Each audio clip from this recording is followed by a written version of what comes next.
Bueno, muy bien. En este momento vamos a tratar un tema muy importante y es el proceso, ¿no? El proceso y la mutación del proceso.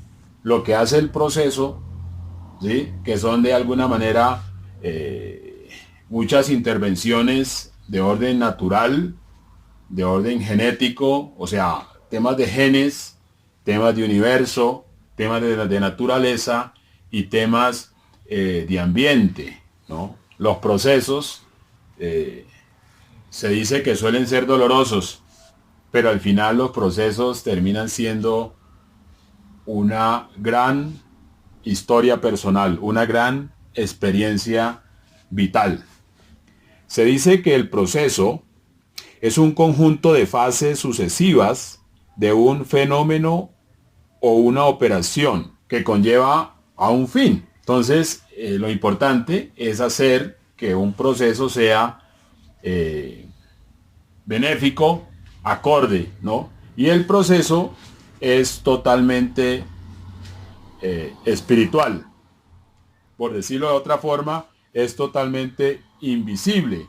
De ahí que se requiere de otros elementos, como a veces se puede decir revelación, se puede decir de intuición, ¿verdad? Que es lo que lleva a que una persona se someta a un proceso o deje que el universo, la vida, Dios, lo que se le quiera llamar, lo someta en un proceso para que al final salga un producto de que creen saber que están en lo cierto.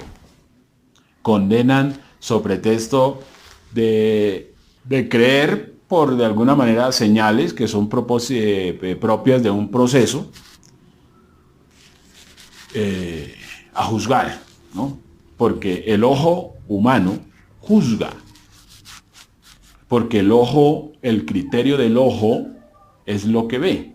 Entonces, ver un ser humano en su estado procesal, ver un ser humano en su estado procesal es algo complejo y es algo, de alguna manera, injusto, porque cuando vemos al ser humano en su acción, el ser humano no quiere dañarse, no quiere hacerse daño o hacer daño, o el ser humano no quiere hacer mal, ¿no? Entonces, mientras está construyendo algo, mientras está edificando algo, hay un ligero desorden, y ahí es donde se requiere visión, ahí es donde se requiere visión. No, bueno, visión del constructor, ¿no? Pero visión y esperanza de la gente alrededor, ¿no? Porque nunca un proceso se ve. Diríamos que la mente no es transparente, el corazón no es transparente. Como no es transparente, pues no se puede ver qué está haciendo, qué está pensando, qué tiene en mente un pensamiento. No se ven cómo se procesan los pensamientos, simplemente se ven las personas, ¿no? Se ven las personas. De ahí que esa es la razón, digamos, de esa parte injusta, ¿no? Por eso se requiere del acto, digamos, de confidencia, ¿no? Ante los procesos, ante las metas, ante los sueños, ante las realidades, ante las cosas, ante los hechos como tal, siempre es importante, digamos, la confidencia, ¿no? Porque tenemos que aprender, primero, a asumir los desafíos de lo que representa llevar las banderas de lo que sea. Llevar las banderas de lo que sea siempre genera un desafío y se centra básicamente en que va a haber una recriminación, va a haber un juzgamiento, va a haber una acusación, va a haber un sinnúmero de comentarios, es decir, de argumentos, porque se está haciendo algo que la gente no sabe que está haciendo, pero la gente cree o le parece que no está bien, ¿no? Porque obviamente no puede leer los pensamientos ni las pulsaciones, ¿no? Cuando hay un sueño, el sueño genera una energía que quema, pero eso solamente lo sabe, lo entiende y lo siente el soñador. Por eso es necesario dejar los procesos fluir. Y uno, como expectante, ponerse el dedo en la boca y callar. Simplemente callar. Ahora, para que eso no genere angustia, pues uno ponerse a hacer algo útil, no estarse entrometiendo en lo que no le corresponde, ¿no? Porque generalmente podemos ver personas que están en una situación muy joaquinesca, ¿no? Entonces llega el momento del reconocimiento, llega el momento de la retribución, llega el momento de lo que es el galardón, ¿no? Porque eso, todo galardón es producto de algo que no se veía, de algo que solamente estaba en la cabeza de ese soñador, de esa soñadora, ¿no? De ahí que es importante mirar de las cosas importantes que tiene que uno sacar a flote y rescatar y recuperar, y si es necesario comprarlo, lo compra, que es la dignidad de los seres humanos, la dignidad propia, porque sin darnos cuenta hemos perdido la dignidad. Sin darnos cuenta, el sistema en el cual nos movemos nos ha robado la dignidad, ¿sí? O la hemos dejado perdida en algún lugar, ¿sí? Porque se es de alguna manera indigno si andamos como esclavos, si andamos como parias. Es indigno si nos movemos en la escasez. Es indigno si nos movemos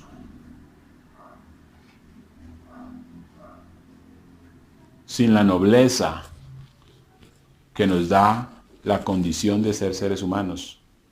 Es indigno. Es indigno si andamos fatigados. Es indigno si no contamos con el tiempo. Es indigno si no tenemos lo que queremos. Y no desde el concepto de la ambición, desde el capricho, sino de lo que por naturaleza merecemos como seres humanos. Entonces, recuperar la dignidad es algo importante para el ser humano. Y volver, digamos, a su interior y buscarse y levantarse como el ave fénix, ¿no? Y recuperarse y surgir como una persona libre, como una persona capaz de realizar ideales, actos nobles, como el servicio generoso, el servicio transparente. Porque tenemos que parecernos al reino animal, tenemos que parecernos a la naturaleza, poder convivir. Y la dignidad es lo que se rescata. Entonces se dice que es necesario quitarse el vestido de cautiverio, quitarse el vestido de esclavitud y ponerse ropas de realeza. Es necesario quitarse los pensamientos de escasez. Es necesario quitarse los pensamientos derrotistas. Es necesario quitarse toda la basura que nos ha llevado a la cautividad, a la ignorancia, a la insolvencia, que nos ha alejado de la naturaleza.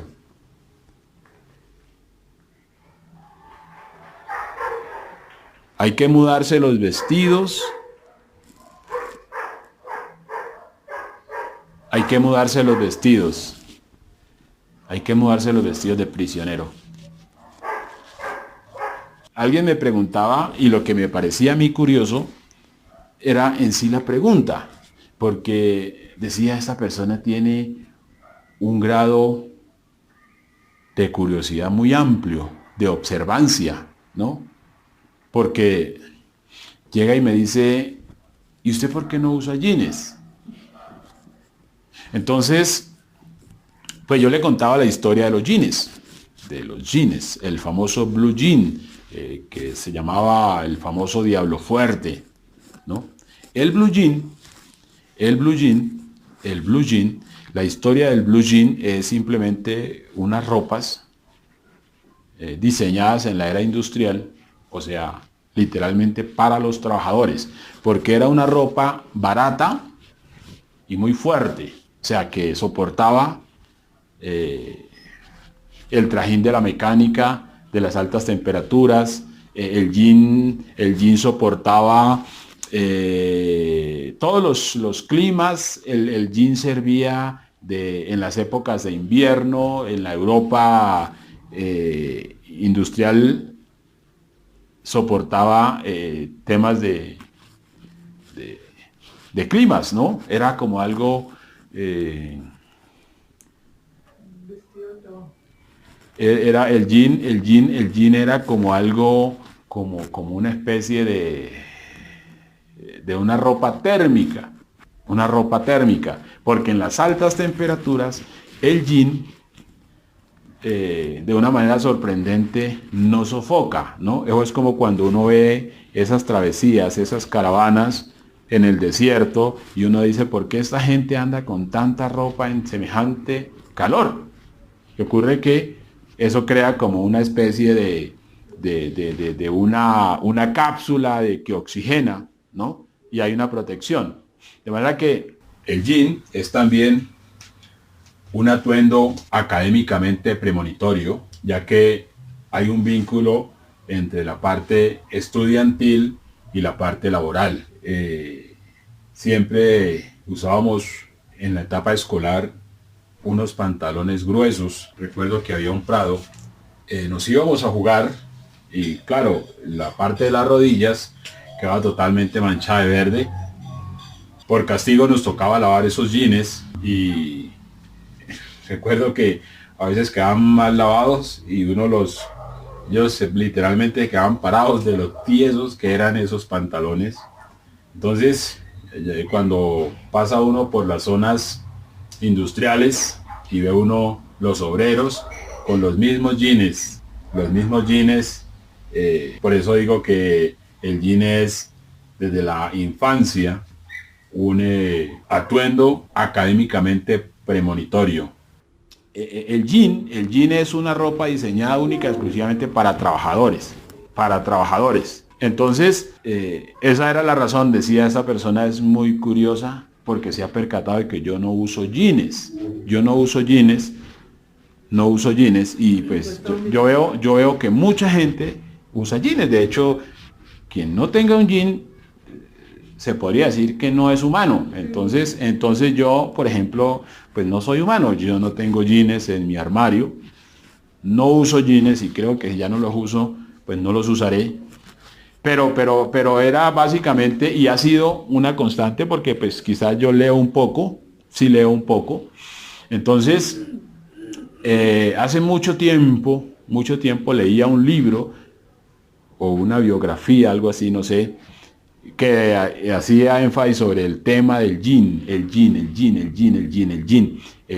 Y pues yo he sido un poco rebelde en el sentido de laboral, porque he visto siempre que la parte laboral es algo indigno para el ser humano. Es algo indigno para el ser humano porque siempre la pregunta que me hacía, ¿por qué unos tienen empresa y otros buscan trabajo? Entonces empieza de alguna manera mi afán o mi afición por la empresa, es porque yo dije, pues yo también puedo ser del otro lado. Yo no quiero ser el trabajador, el empleado, sino quiero ser el empresario, porque quiero y no me da miedo. Entonces, de ahí que de montar negocios y quebrar tengo experiencia.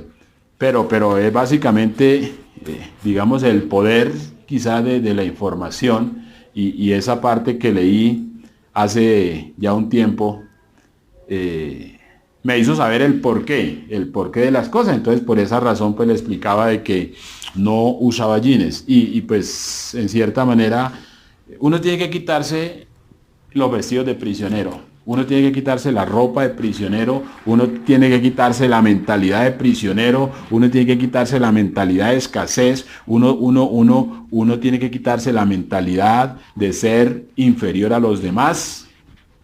No se trata de ser superior, pero ¿por qué tiene uno que ser inferior a los demás? ¿Por qué tiene que ser uno de alguna manera igual a los demás y pensar que todo está bien? Porque de hecho en las fotos que se generan del siglo XVIII, uno ve esas calles de Milán, en esas pinturas que se hacen y los retratos de la época, esas calles de Milán llenas de la clase obrera. Y la clase obrera se le ve con cara triste. O sea que las cosas no han cambiado al día de hoy, con las mismas ropas no han cambiado. Entonces uno dice, pues, y uno ve, digamos, los dueños de las empresas que vestían totalmente diferente. Entonces uno sí tiene que quitarse muchas cosas que le hacen ver de alguna manera como el paria, como el obrero, porque pues si uno tiene de alguna manera cómo levantar la dignidad, pues uno tiene que hacerlo, y tiene que hacerlo desde la postura, ¿sí? Desde la postura, porque a veces uno puede decir, no, es que hay gente sencilla, y la gente cree que es sencilla en la manera de vestir, y ocurre que no. Quizás la manera de vestir dice mucho de uno como ser humano, porque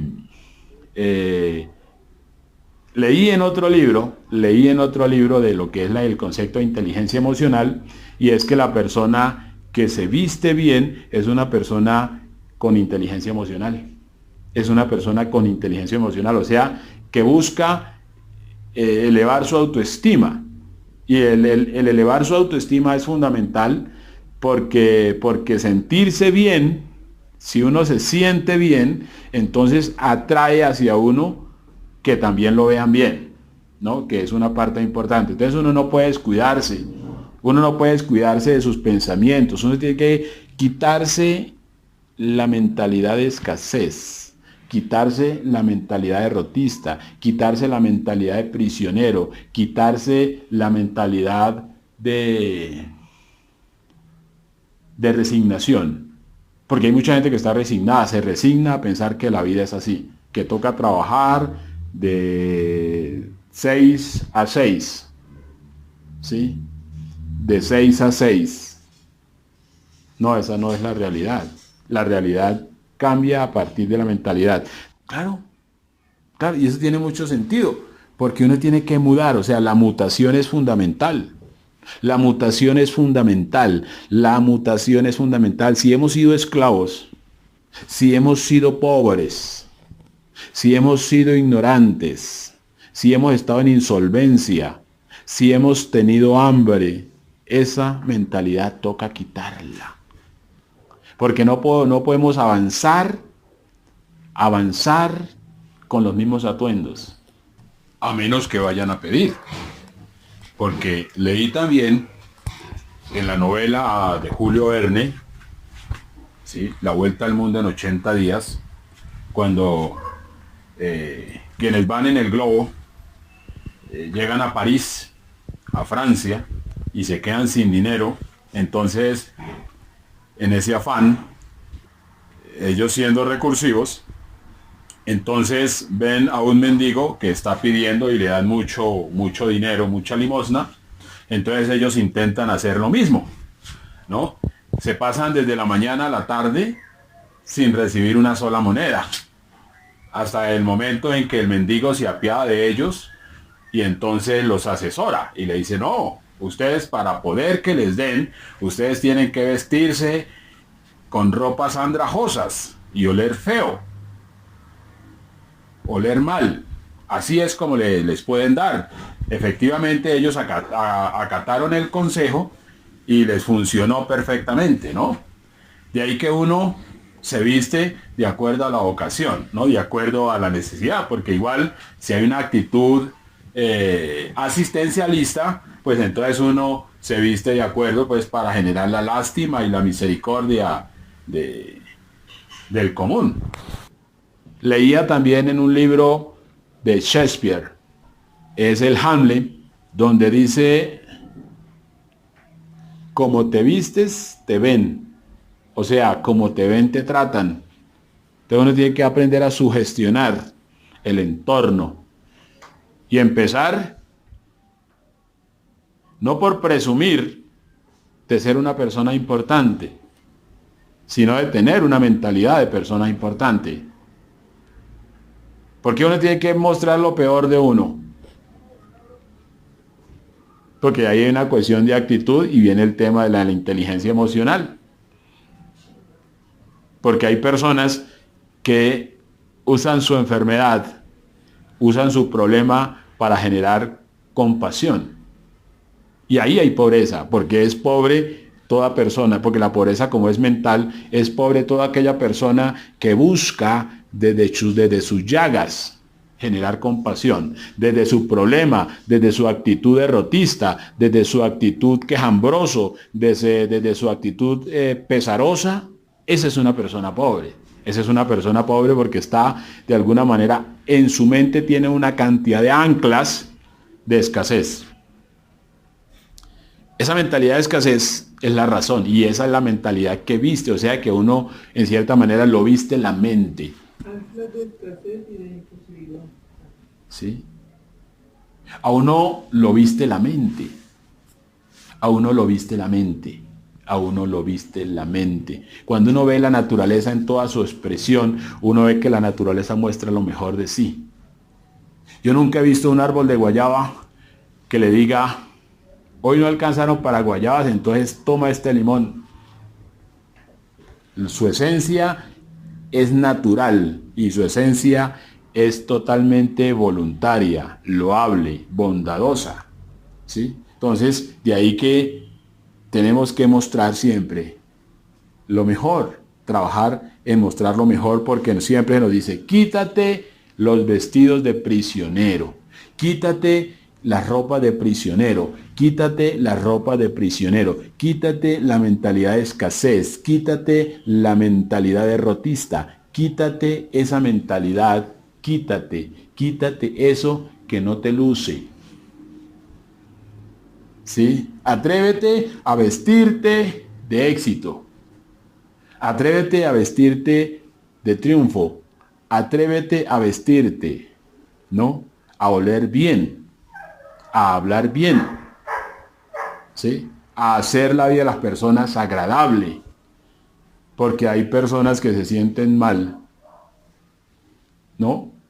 Porque les hacen un desplante, pero si dan pie para ese desplante. ¿Sí? Hay personas que de alguna manera empiezan a manifestar sobaquera y no, y quiere que las acojan así. Hay gente que se viste de manera incorrecta y quiere estar en los lugares de alcurnia, ¿no? Por eso hacemos énfasis en el concepto, digamos, de autoestima, el concepto de la dignidad, ¿no? Y es superar de alguna manera el resentimiento, ¿no? Porque a veces hay personas que tienen un código genético rebelde que busca eso, la rebeldía, que busca llevarse por delante las cosas, o sea, la destrucción, el capricho. Y uno no sale bien librado siendo caprichoso, siendo camorrero, siendo de mala actitud. Uno no sale bien librado porque va a ser siempre una persona amargada, una persona conflictiva, una persona que generalmente siempre va a ser una persona sola. Es decir, todo el mundo le huye, ¿sí? Y de pronto la pone y pregunta, ¿por qué me huyen? ¿Sí? Y esa es una parte de las cosas irónicas, digamos, desde el concepto humano. Por eso hay que quitarse lo que nos afea, No, es que yo soy así. No, eso es soberbia. Yo soy así, pero puedo cambiar. Yo soy así, pero quiero cambiar. Yo quiero ser así, yo soy así, pero quiero quitarme eso que me afea, eso que me hace ver como una persona egoísta, mala leche, como se suele decir en Argentina, una persona conflictiva, una persona complicada, una persona que no acerca, sino que aleja, una persona que no recoge, sino que desparrama, una persona que no ve lo bueno, sino que siempre está mostrando lo malo. Eso es una persona con una actitud incorrecta, porque decimos siempre que todas las personas tienen actitud, solamente que hay una actitud correcta y una incorrecta, es decir, hay una actitud para ganar y una actitud para perder. De eso está lleno la vida, de ambos elementos, ¿no? De ambos elementos. Está siempre esa parte. Siempre se dice que hay que ser una persona buena. Alguien dice, pero no veo personas buenas. Empieza por ti. Empieza por ti, que es una parte importante. Empieza por ti. Entonces, ahí empezamos a ver cómo, después de un cautiverio tan extenso, porque uno vive un cautiverio, vive una situación incómoda, pero cuando llega una oportunidad, cuando llega la oportunidad del jubileo, cuando llega la oportunidad del reconocimiento, entonces uno dice, esta es mi victoria,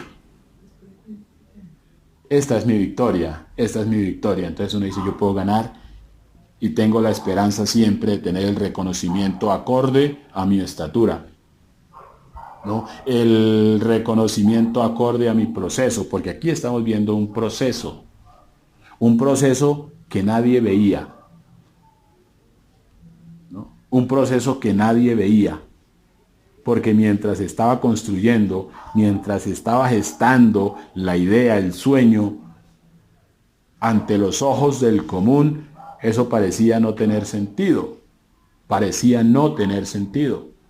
Pero una vez ya consumado, entonces vienen los aplausos y vienen la famosa palabra, yo sabía que lo podías lograr. Yo siempre creí en ti. Yo siempre creí en ti. La hipocresía a flor de piel, ¿no? Porque en el ramo de flores y tal y toda la cosa, viene la hipocresía, ¿no? Pero eso hace parte de la vida, entonces, ¿no? Pero es eso. Y pues básicamente, de alguna manera, la acción importante, tener una ración ya de por vida, estar siempre en los palacios, diríamos en los hoteles, en los viajes, con gente interesante, con gente importante, de por vida. Esa misma persona que fue vista como un paria, como un don nadie, como algo que no tenía sentido, ¿sí? Esa misma persona totalmente reconocida como una persona importante, con un logro importante, en una sociedad importante, en un grupo importante, por alguien importante. Eso es importante. Es supremamente importante porque de eso se trata la vida. De eso se trata la vida. De decir, ese momento en el cual se le dice, quítate las vestiduras de prisionero, ¿no? Esa es una cosa que se repite porque cuando vemos nosotros la historia de Madiba Mandela, ¿no? 27 años después de cautiverio, de largo y arduo trabajo duro, sale de esa cárcel, ¿no? Sale de esa cárcel sin odios, sin venganzas, sin rencores. Un hombre transformado que entiende el proceso y ese proceso que lo lleva a ser un hito en la historia y que ha registrado en la historia como un hombre noble, como un hombre grande, ¿no? Que fue capaz de pacificar a una nación y con esa nación de alguna manera dar un mensaje a la humanidad, ¿no? Madiba Mandela es básicamente quien logra unificar las diferencias en una nación, una cuestión racial, una cuestión de segregación, una cuestión de oportunidades, logra unificar, ¿sí? Logra unificar. Después de haber pasado muchos años injustamente en una prisión, salir mirando a los ojos a la gente sin odio, sin rencor. Y obviamente se le dice también, quítate los vestidos de prisionero. Quítate los vestidos de prisionero, y obviamente pasó a ser presidente del país sudafricano. ¿Sí? Entonces, literalmente es la misma historia, la misma historia que puede ser tu historia, y la idea es que sea tu historia, que sean quitadas tus vestiduras de prisionero, es decir, de esclavo, de esclava, y pases a ser reconocida como una persona grande, como una persona respetable en el mundo, como una persona que tiene mucho que ofrecer al mundo. Y evidentemente el mensaje de Madiba Mandela, aún después de su muerte, sigue latente como una de las grandes personalidades en la historia de la humanidad, ¿no? De esa parte es importante siempre entender cómo este hombre logra, o en este hombre se logra gestar un proceso, ¿sí? Porque la parte que se resalta de este hombre es la capacidad de vivir un proceso con dignidad, ¿no? Con esperanza,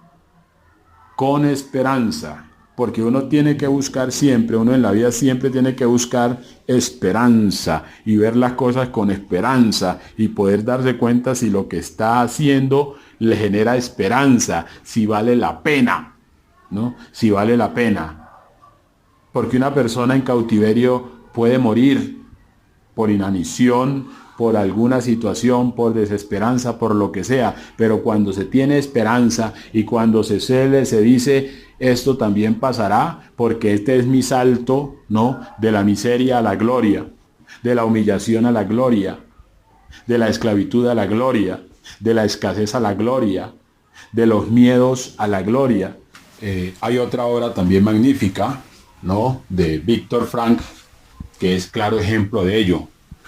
Un hombre que hace parte del Holocausto, ese horrendo acto que la historia no ha borrado, donde un hombre que pasa a ser humillado, pasa a ver el horror, pero es más la esperanza, es más el sueño por vivir, es más el sueño por ser libre, lo que lo lleva a prevalecer y a resistir el oprobio, a no dejarse morir, a no dejarse sucumbir por la desesperanza. En cambio, es la esperanza lo que lo lleva a salir y contar su historia. Esto es un acto maravilloso porque es también ese mismo proceso donde después queda para contarlo. Una vez se quita esas vestiduras de prisionero, de reo, entonces puede contar su historia. Y hoy gracias a ese hombre valiente tenemos esta magnífica obra, El hombre en busca de sentido. Lo más que puede tener cualquier ser humano, que es miedo, desesperanza, frustración, de lo que sea, saltar a la gloria y alcanzar un impacto de influencia mundial, porque estamos hablando de líderes mundiales. Quítate los vestidos de esclavo. Quítate los vestidos de esclavo. Quítate los vestidos de esclavo. No hay que conformarse. No te conformes. No te conformes. No argumentes decir, que eres una persona que trabaja para una multinacional. No es argumento decir que eres el gerente de una multinacional, que eres la gerente de una multinacional. ¿No? La idea es ser dueño de una multinacional. Eso es más loable, ¿sí? No hay que resignarse, ¿sí? No hay que resignarse a decir, yo estoy mejor que mi hermano. O yo no estoy tan mal, hay gente que está peor.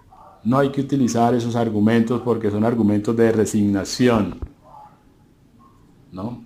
Son argumentos de resignación, porque si se está haciendo de alguna manera empleado, hay vestidos de prisionero.